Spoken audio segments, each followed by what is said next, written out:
Welcome to At Home with Music. As I record this video, it is the morning after the presidential election here in the United States. Now, At Home with Music is not a political channel, and so I won't have anything to say about the election. However, I mentioned in one of my live streams that music permeates every area of life, and that includes the government. There's a very famous patriotic song that nearly every American citizen would recognize immediately.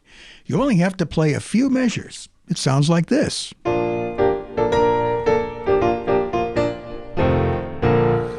Well, I didn't play it very well, but just about every American knows that whenever the President of the United States enters the room, this piece of music is played by the Marine Band, and we know it as Hail to the Chief.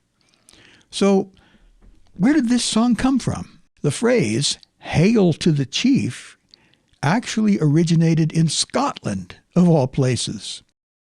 It was included in a narrative poem by Sir Walter Scott, and it was written in 1810. The poem was called The Lady of the Lake, and obviously it had nothing to do with the United States or with the presidency. And by the way, a narrative poem is a form of literature that combines the elements of poetry with the elements of storytelling. In other words, it's a poem that tells a story. Now, the point of this video is not to examine the story of the Lady of the Lake. That's not really what I want to talk about. But rather, I want to take a look at the song that was derived from the poem and the piece of music with which all Americans have become so familiar. Some of the verses from the Lady of the Lake, including what was known as the boat song. The boat song contains the line, Hail to the Chief. And it's about when the clan welcomes the arrival by boat of their chieftain, Roderick Dhu. Anyway, these verses were set to music around 1812 by a songwriter named James Sanderson. He was a self-taught English violinist and conductor of the Surrey Theatre in London. He wrote many songs for local theatrical productions during the 1790s and on into the early years of the 19th century. So here's a couple of lines from the boat song. Hail to the chief who in triumph advances, honored and blessed be the evergreen pine. Well, as you can see, that has nothing to do with America or America's president. Now, the story that was told in the poem's plot, it became a British stage play, and it eventually made its way across the ocean to the United States within a few years. And the songs came with it. And so the song that came to the United States as part of the play was Hail to the Chief, with music by the aforementioned James Sanderson. And so this music was taken and reportedly used for the first time in America at an 1815 ceremony to commemorate the birthday of George Washington. And then it was played at the inaugurations of Presidents Martin Van Buren in 1837 and John Tyler in 1841.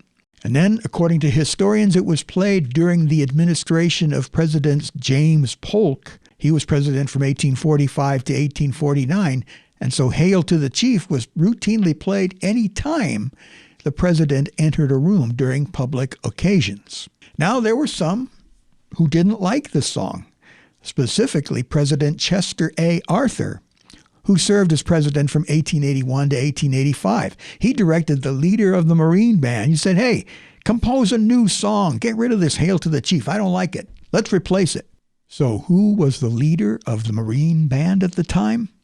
None other than a young Marine Sergeant Major by the name of John Philip Sousa. And so he came up with a new tune called Presidential Polonaise. Unfortunately for the Presidential Polonaise, it never caught on, and Hail to the Chief made a return.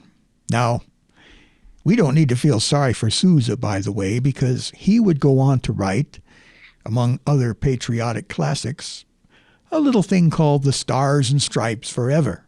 I remember, tells you how old I am, I remember when President Jimmy Carter, and he considered himself a man of the people, he tried to make the trappings of his presidency a little less regal, a little less king-like.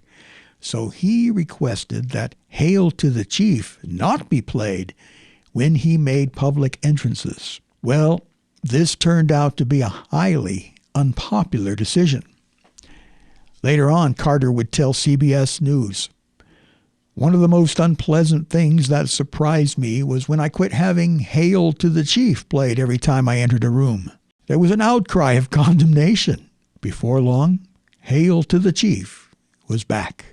But did you know that this piece of music actually has lyrics? Well, what about these lyrics? A lot of folks may not even be aware that Hail to the Chief has lyrics. They were written by an American lyricist named Albert Gamse. He lived from 1901 to 1974, and I'm not sure what year he wrote those lyrics in, but he wrote the lyrics to Hail to the Chief, but no one ever sings them. Just about all United States citizens can sing songs together, like My Country 'Tis of Thee, America the Beautiful, God Bless America. Some people think that should be the national anthem.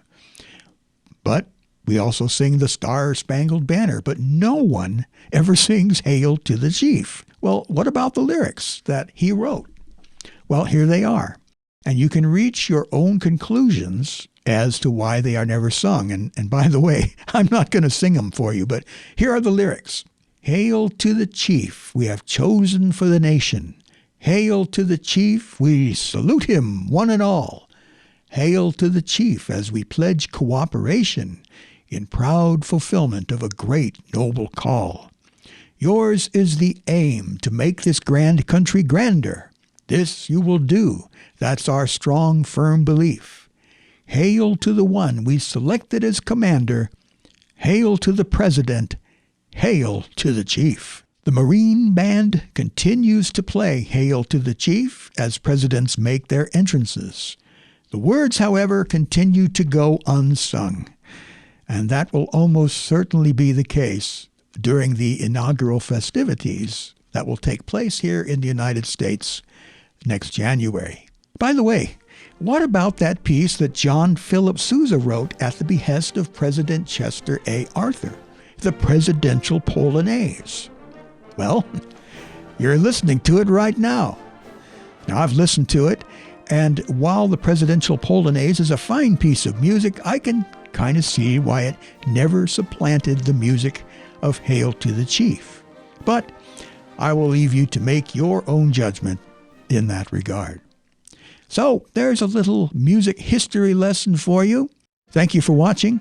Please like this video and subscribe to the channel if you haven't already. That helps the channel a lot. If you'd like to support my work, you can go to my Patreon page. I will leave a link in the description. It doesn't cost much to become a patron of At Home with Music, and that also will help the channel very much. Thank you again, and I look forward to speaking to you in the next one.